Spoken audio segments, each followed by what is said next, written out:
যোগ্যতার মাপকাঠি আরবালা রচনার মন্তব্য ঘিরে উত্তপ্ত সোশ্যাল মিডিয়া। অ্যাটমসফিয়ার বা 42-তে আছেন তারা কি বলবেন? সরাসরি সংঘাতে ভাষ্যর কটাক্ষ মৈত্রেয়ীরও। সম্প্রতি এক সাক্ষাৎকারে তৃণমূল কংগ্রেসের সাংসদ ও অভিনেত্রী রচনা বন্দ্যোপাধ্যায়ের একটি মন্তব্য ঘিরে নতুন করে রাজনৈতিক ও সামাজিক মাধ্যমে বিতর্কের ঝড় উঠেছে।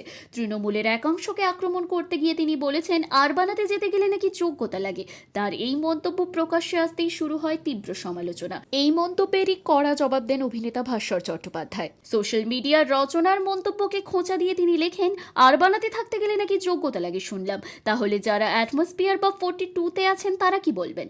তার এই পোস্ট মুহূর্তের মধ্যেই ভাইরাল হয়ে যায় এবং নেটিজেনদের মধ্যে শুরু হয় জোর চর্চা।